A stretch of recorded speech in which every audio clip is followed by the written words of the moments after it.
নির্বাচন যত ঘনিয়ে আসছে ততই ভোটের আমেজ ছড়িয়ে পড়ছে পুরো দেশ জুড়ে। ভোটাররাও রয়েছেন ভোটের যে উৎসবমুখর পরিবেশ, সেই উৎসবমুখর পরিবেশের মধ্য দিয়ে নেতা নির্বাচন করার জন্য জনপ্রতিনিধিরাও ছুটে যাচ্ছেন ভোটারদের দ্বারে দ্বারে। নানান সমস্যা এবং সম্ভাবনাকে মাথায় রেখেই তারা যে নির্বাচনী প্রচারণা সেটি চালিয়ে যাচ্ছেন। ইতিমধ্যে ভোটের যেই আবহ, সেই আবহ শুরু হয়েছে।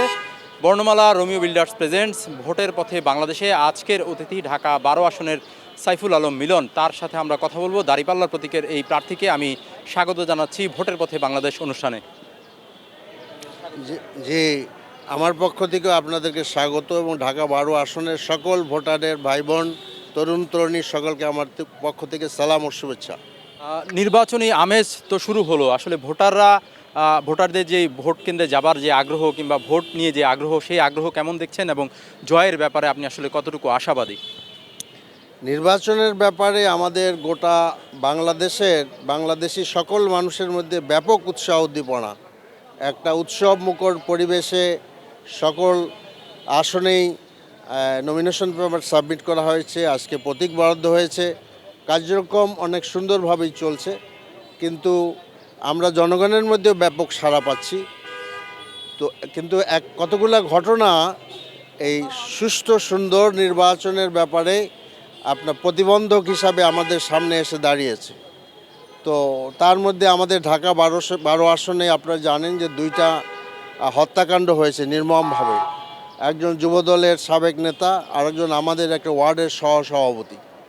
তা আমাদের ওয়ার্ডের যিনি সহসভাপতি, তার হত্যাকাণ্ডের ব্যাপারে তাদের যে হত্যাকারী, তাদেরকে গ্রেপ্তার করার কোনো পদক্ষেপ এখনো পর্যন্ত আমরা দেখি নাই।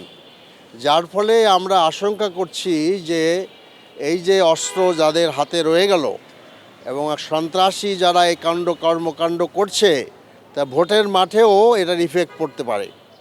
আর আমরা ঢাকা 12 আসনের জনগণের কাছে যাচ্ছি, পুরুষ মহিলাদের কাছে, যুবকদের কাছে, তরুণীদের কাছে, জনগণের কাছে।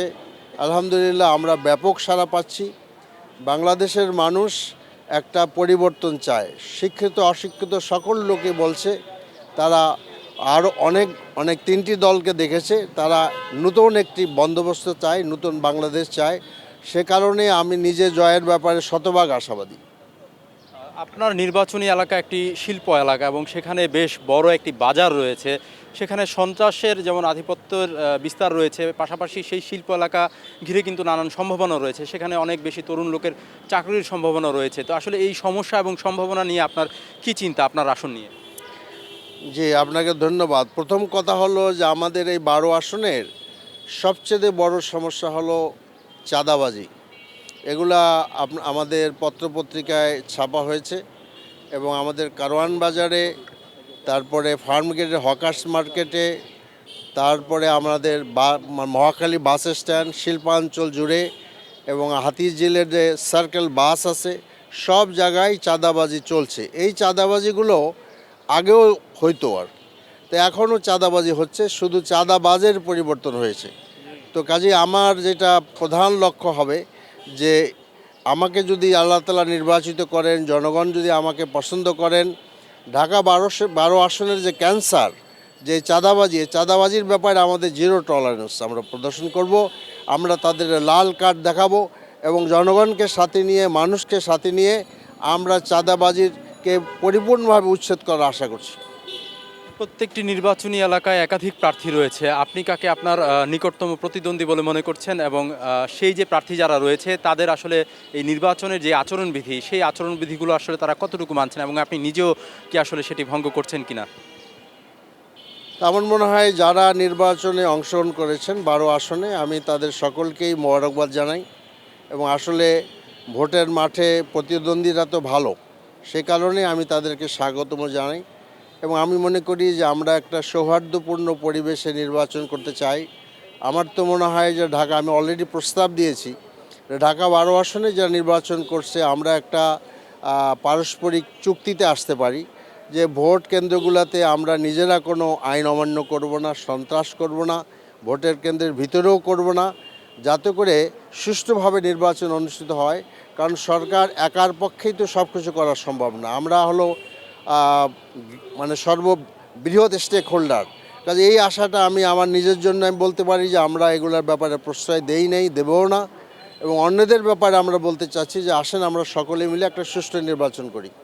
নির্বাচন কমিশনের ভূমিকা কেমন দেখছেন? বিশেষ করে আপনাদের দল থেকে অনেকেই আসলে অভিযোগ করছেন যে নির্বাচন কমিশন একটি দলের প্রতি হেলে গিয়েছেন। আপনারা আসলে কি বলছেন বা আপনাদের ভাবনাটা কি নির্বাচন কমিশনের ভূমিকার প্রতি?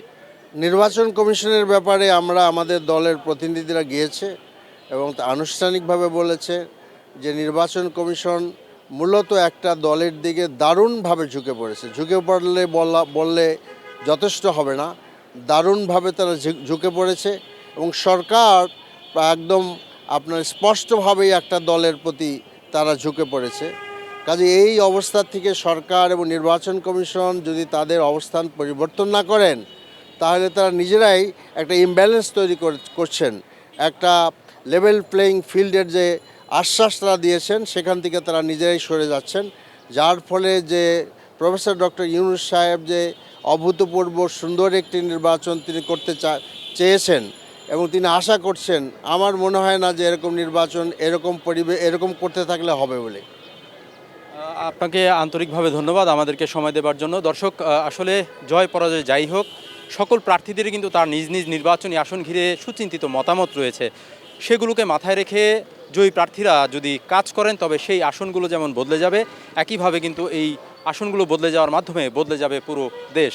এমন আশা, এমন প্রত্যাশাই কিন্তু ভোটাররা রাখছেন তাদের জনপ্রতিনিধিদের প্রতি। সদ্য সংবাদের বিশেষ আয়োজন ভোটের পথে বাংলাদেশের আজকের অতিথি ছিলেন জনাব সাইফুল আলম মিলন, এবং নতুন কোনো অতিথি নিয়ে আগামী পর্বে হয়তো দেখা হবে, কথা হবে। ততক্ষণ পর্যন্ত সবাই ভালো থাকবেন, নিরাপদে থাকবেন, সদ্য সংবাদের সাথেই থাকবেন।